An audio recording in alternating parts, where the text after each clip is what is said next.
Luchando por la justicia. Soluciones legales para el día a día. Luchando por la justicia.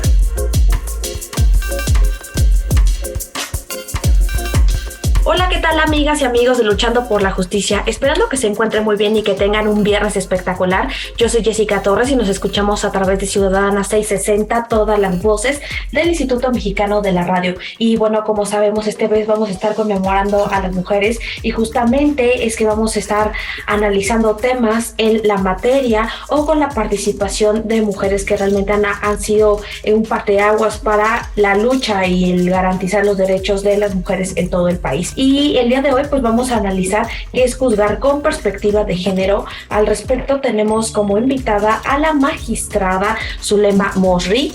Ella es licenciada en Derecho por la Universidad de Sonora, es maestra en Gestión Pública por el Instituto Tecnológico y de Estudios Superiores de Monterrey, es doctora en Derecho por la Universidad Nacional Autónoma de México y pues bueno, ha sido representante del Tribunal Federal de Justicia Administrativa ante el Comité de Evaluación y del Pacto para introducir la perspectiva de género en los órganos de impartición de justicia. Actualmente es presidenta de la Comisión para la Igualdad de Género del Tribunal Federal de Justicia Administrativa. Querida magistrada, bienvenida a Luchando por la Justicia del IMER Radio. Muchísimas gracias, Jessica. Qué gusto, encantada de estar con la audiencia. Pues vaya magistrada, en este mes estamos conmemorando mucho a las mujeres y vemos en diversos espacios, sobre todo en las redes sociales, de las instituciones públicas, de la importancia de juzgar con perspectiva de género, de analizar cualquier tema con perspectiva de género, pero no nos ha quedado muy claro y es importante que la audiencia y todas las personas tengamos claridad sobre qué es la perspectiva de género. Pues me parece muy importante que estén platicando de estos temas. Yo quiero decirles aquí a la audiencia que, como todos saben, durante varios siglos de condicionamiento social ha habido abierta discriminación y violencia contra las mujeres. Hemos avanzado definitivamente, hemos tenido avances importantes en materia normativa, hemos creado instituciones, programas de gobierno que buscan, revertir esta situación grave que todavía enfrentan las mujeres. Sin embargo, desafortunadamente la violencia de género persiste. Toda esta cuestión viene de un contexto internacional, de una serie de normativa internacional que obligó al Estado mexicano a tomar medidas, no solamente de carácter normativo, sino también políticas públicas para revertir la situación de violencia hacia las mujeres. Me refiero a la CEDAW, que fue ratificada en México en 1981, y la Convención Belém do Pará, que también la suscribió el Estado mexicano. Esto, por un lado, no es un tema de ocurrencia de las y los juzgadores aplicar la perspectiva de género. Quiero dejar claro, por un lado viene el contexto internacional y por otro lado también hubo una serie de sentencias de la Corte Interamericana de Derechos Humanos que fueron de manera fundamental incidiendo en la forma de aplicar y de interpretar el derecho. Aplicando en estos temas de género me refiero a ciertos casos emblemáticos como lo son el caso de Campo Algodonero, mejor conocido como las Muertas de Juárez, González Ortega y otras contra México en el 2009, hoy otro de Fernández Ortega y otros también contra México, y Valentina Rosendo Cantú. Estas dos últimas se referían a temas de violaciones por elementos del ejército mexicano, de los cuales se determinó que era importante aplicar la perspectiva de género en la investigación y al momento de juzgar, no solamente a las autoridades del Ministerio Público, sino las personas juzgadoras. Y se determinó en estas sentencias que eran de temas relativos a responsabilidad por violación sexual y que era necesaria la investigación y sanción con perspectiva de género. Por otro lado, también podríamos aplicar como contexto la emblemática reforma constitucional de junio de 2011, en el cual podemos hablar de un parteaguas en el sistema jurídico mexicano, porque obligó a poner a las personas y a sus derechos como el centro del orden jurídico mexicano. Y por otro lado, en la Asociación Mexicana de Impartidores de Justicia, en el 2010, los órganos jurisdiccionales suscribimos el pacto para introducir la perspectiva de género, en el que nos comprometimos, a sembrar la semilla de la igualdad en todas las personas que lo integran, para que este proceso de incorporar la perspectiva de género con el tiempo se convierta en un proceso natural que venga a elevar la eficiencia en la impartición de justicia. Entonces, esto fue en el año 2010, hace más de 10 años, y en el pacto el propósito era crear espacios laborales libres de violencia y de discriminación por razón de género y, sobre todo, incorporar la perspectiva de género en la resolución de los asuntos y, por otro lado, impulsar políticas en materia de igualdad laboral. Entonces te diría, Jessica, que en esto hemos realizado una labor permanente y constante de promoción y difusión de los derechos humanos, de capacitación del personal jurisdiccional, y para ello ha sido muy importante una herramienta que tuvimos, que es el protocolo para juzgar con perspectiva de género. El primer protocolo fue del 2010 y el último, el protocolo renovado, fue del pasado noviembre de 2020. Entonces, con este contexto, Perdón que le interrumpa. En este punto habla de varios elementos sumamente importantes, porque no solamente vemos el tema del protocolo, sino también vemos otros puntos importantes como son la materia laboral y justamente estos precedentes que realmente han visibilizado la violencia que hay en contra de las mujeres que son víctimas de feminicidio constantemente. Y quisiera que nos explicara un poquito más de qué va en cuanto a los derechos laborales. ¿Se puede ver materializado de alguna forma más ejemplificativa? Bueno, lo que te diría respecto a derechos laborales, porque estás introduciendo un tema muy importante, finalmente, tanto en temas de derechos laborales, hemos visto un avance en aplicar la perspectiva de género. Por ejemplo, cuando se reconoce el derecho a la seguridad social y a la pensión por viudez, no solamente para las mujeres, sino para los hombres. Para ello, es importante tener claro que las normas jurídicas fueron diseñadas con un enfoque de género, es decir, un sesgo de género, porque se ubicaba al hombre, digamos, como el centro de las normas y de la política pública. Entonces, es un enfoque androcéntrico. Y al juzgar con perspectiva de género, implica precisamente mirar con un enfoque diferente las disposiciones jurídicas y los actos de autoridad, es decir, quitar el sesgo masculino a las leyes para visibilizar o advertir esas situaciones asimétricas de poder o de desventaja en la que se encuentra una de las personas, ya sea hombre o mujer, por razón de género. Es decir, ¿a qué me refiero esto? Porque yo me refería a otro tema. Tú introdujiste un tema muy importante de los derechos en materia laboral. ¿Qué te diría yo? Finalmente es el derecho a la igualdad que se aplica en todas las materias, en todas las disciplinas jurídicas y en todos los derechos de las personas. Pero en materia, digamos, de derechos de las y los trabajadores, hemos visto avances. Te comentaba que en un principio las normas fueron hechas con este enfoque de ese género. ¿Por qué? Porque se ubicaba al hombre como proveedor. El hombre era el que era fuerte económicamente y era necesario proteger a través de las normas a las personas, digamos, con esa desventaja económica, como son las mujeres. Por ello, en las primeras normas se establecía que el hombre dejaba la pensión para la mujer, la pensión por viudez. Cuando llegaban aquí los casos señalando, promovidos por hombres, exigiendo que se les pagara también la pensión por viudez, no obstante la persona que falleció era mujer, entonces ahí es donde empezamos a inaplicar las leyes. Esas leyes que se hicieron con el fin de proteger a la mujer y a los hijos, empezamos a inaplicarlas, es decir, no aplicarlas para considerar la igualdad entre mujeres y hombres. Por ejemplo, también el tema del derecho a la seguridad social, por ejemplo, al servicio médico, también estaba en un principio las normas en este contexto donde el hombre trabajador tenía el derecho de otorgarle a las mujeres y a sus hijos el servicio médico. Con estas sentencias, esta nueva forma de interpretar y aplicar el derecho, que viene de todo un movimiento, toda una serie de contextos que obligaban a las juzgadoras y a los juzgadores a precisamente a interpretar o mirar con una óptica diferente. ¿A qué nos referimos una óptica diferente? Algunos ponen como ejemplo ponerse unas gafas de aumento para poder, digamos, identificar esos sesgos de géneros de los que te hablaba. Por lo tanto, con este tipo de sentencias se empezó a conceder el derecho al servicio médico también a favor de los hombres, es decir, que las mujeres se lo entregaran a los hombres. Asimismo, también el servicio de guarderías, que la norma contemplaba que la mujer trabajadora, en un principio se le reconocía el derecho de darle guardería a sus hijos. A través de estas sentencias ya se permitió también que los hombres trabajadores otorgaran el derecho a la guardería hacia sus hijos. Pero esa es una parte, es un aspecto. El tema de la perspectiva de género se aplica en todas las disciplinas jurídicas y en todos los derechos. Por ejemplo, en los temas de materia penal, de la violencia sexual, el tema de los feminicidios, temas de violencia hacia las mujeres en general, en materia civil también, todas las materias, inclusive en materia grave, en materia administrativa, hemos dado cuenta de muchos casos en los que se ha aplicado la perspectiva de género. Magistrada, también me parece bien importante cómo es que nos explica que la perspectiva de género, aunque han salido determinados casos que en teoría van de avanzada en favor de las mujeres,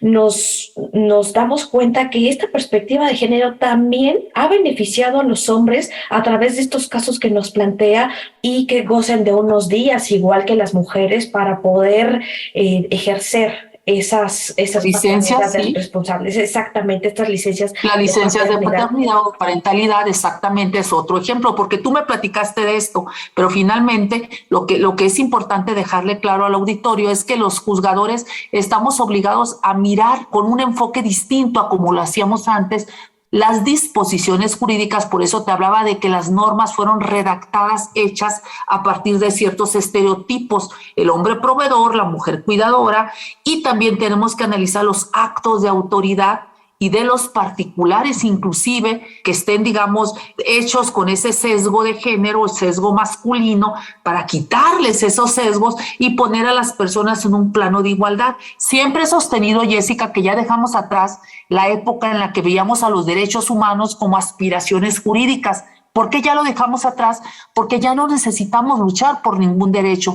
Todos los derechos los tenemos reconocidos. Actualmente estamos en la época en la que tenemos que garantizar que se materialicen, es decir, que sean una realidad.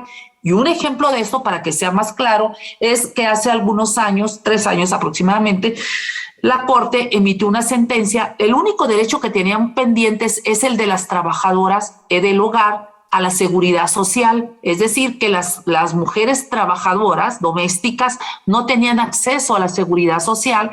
De modo que, ¿por qué? Porque el Estado mexicano no había ratificado ese convenio con la Organización Internacional de Trabajo, pero derivado de una sentencia de la Suprema Corte de Justicia de la Nación, se obligó inclusive al Instituto Mexicano de Seguro Social a generar un programa para que se afiliaran a estos derechos de seguridad social las mujeres trabajadoras domésticas y que en consecuencia los patrones les concedieran este beneficio, este derecho a la seguridad social. Ok. Magistrada, vamos a hacer una breve pausa aquí en el IMER Radio y retomamos este tema sumamente tan interesante porque estamos advirtiendo no solamente que el derecho ya se ve materializado a través de diversas sentencias, sino también a través de juzgar con perspectiva de género en diversos protocolos y en diversas áreas del derecho. No le cambien y regresamos en breve. Luchando por la justicia, para fortalecer tu conocimiento y que las diferencias individuales no sean argumento para justificar la desigualdad, el maltrato o la discriminación. En un momento regresamos, Luchando por la justicia. En un momento regresamos, Luchando por la justicia. En un momento regresamos, Luchando por la justicia. Continuamos, Luchando por la justicia.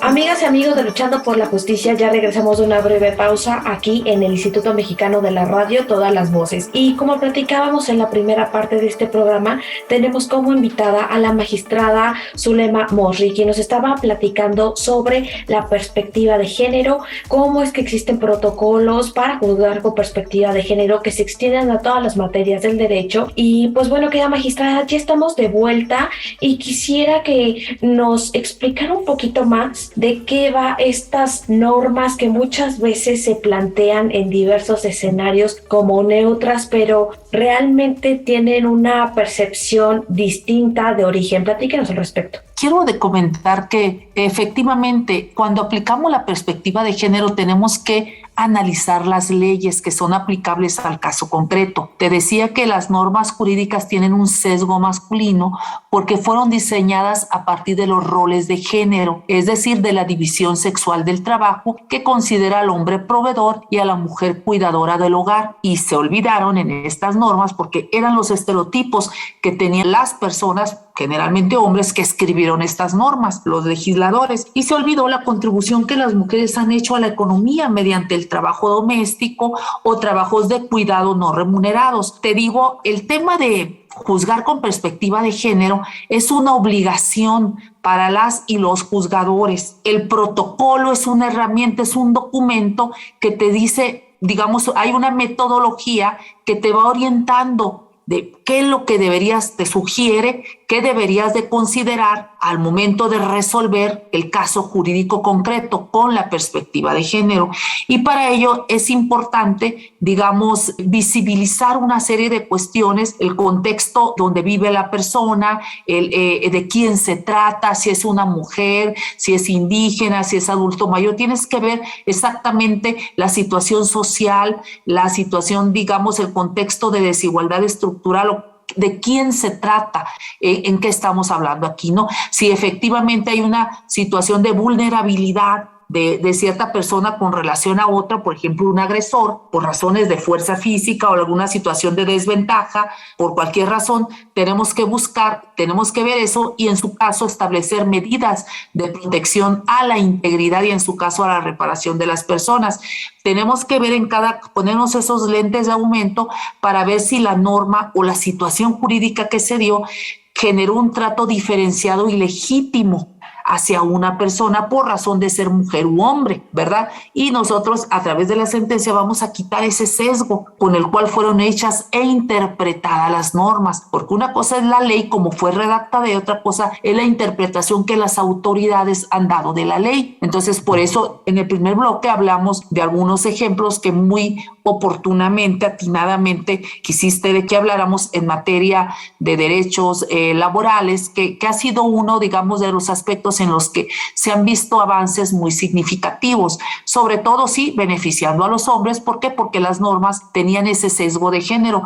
Si bien es cierto, las normas son de aplicación estricta, lo cierto es que en materia fiscal también admiten otros tipos de interpretación. Quiero dejar claro que a partir de la reforma constitucional de derechos humanos del año 2011, todas las autoridades estamos obligadas a interpretar las normas jurídicas conforme a la Constitución y a los tratados internacionales, y debemos en todo momento otorgar a las personas la protección más amplia, es decir, estamos obligados a privilegiar el fondo sobre la forma. Entonces, te decía que las normas jurídicas no son neutras, tienen ese enfoque de género, y un ejemplo es, por ejemplo, en materia fiscal, es el IVA a los productos de higiene menstrual, que en un momento se definió así hace un par de años, eliminar ese impuesto, pero no se había considerado con ese enfoque de género, es decir, no se había considerado que el hecho generador de ese impuesto era la condición biológica de ser mujer. Es un ejemplo de que no se vio con perspectiva de género. De modo que el tema de la perspectiva de género se tiene que ver no solamente en las normas jurídicas, sino en la política pública. Un ejemplo es la política tributaria. Te puedo decir, quiero que también la audiencia tenga presente que en materia fiscal y administrativa aplicamos con perspectiva de género en temas de personas pensionadas del ISSSTE.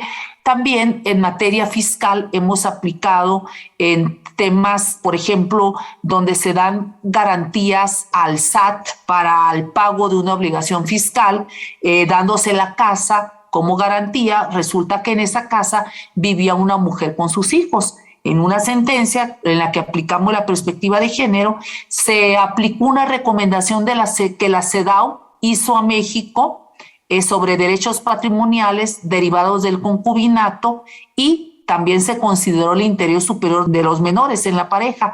Entonces se logró que a partir de esta sentencia, pues el SAT le protegiera o le reconociera que, digamos, esa casa no podía ser embargado como garantía como tal, porque estaban los derechos de la mujer y de sus hijos. Y hemos aplicado también la perspectiva de género en casos de violencia sexual, violencia obstétrica cometida por servidores públicos, acoso, hostigamiento sexual y a otros casos en los que involucran a personas migrantes con discapacidad, personas indígenas. Y bueno, hemos avanzado sustantivamente en esto, pero tenemos claro que las sentencias no son suficientes para que la justicia, digamos, alcance a muchas otras que son víctimas de violencia y de discriminación por razón de género de día a día. Por ello, te digo que tenemos claro que los tribunales conocemos de violaciones a los derechos humanos que se dieron en el pasado, porque implica que por hechos que ya sucedieron en el pasado se tenga que tocar la puerta de la justicia, es decir, se demanda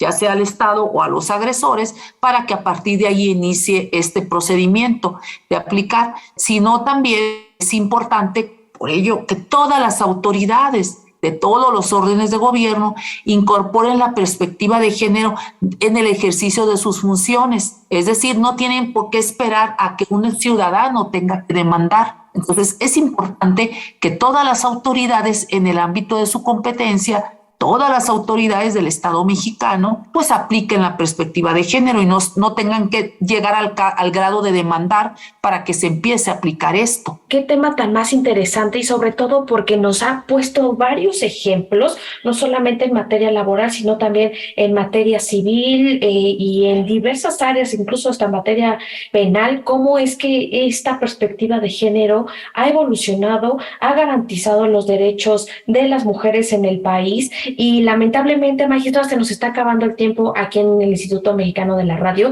y quisiera pedirle que nos compartiera en dónde la podemos encontrar en redes sociales o para acceder a este contenido tan interesante. Muchas gracias, Jessica. Fíjate que de los temas institucionales los manejo en mi cuenta de Twitter, es @z_mosri, que es mi apellido, @z_mos, una R y una I latina.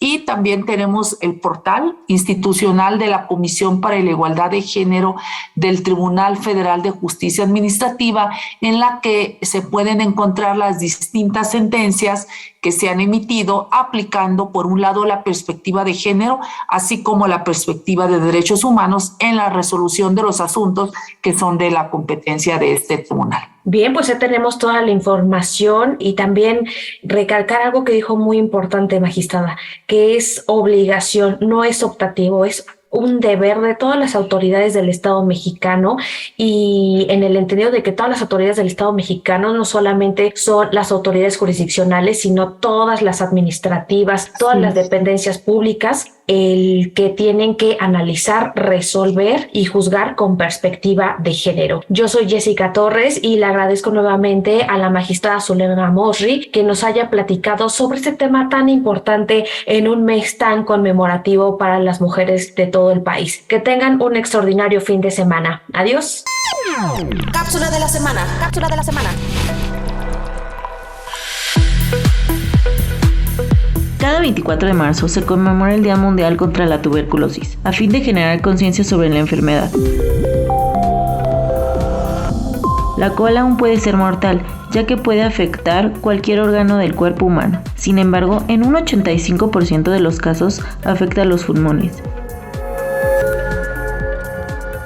Cada año, tras una larga agonía, mueren 1.4 millones de personas a causa de esta enfermedad. Esto fue Luchando por la Justicia. Promueve el pensamiento de respeto a los derechos humanos. Luchando por la Justicia.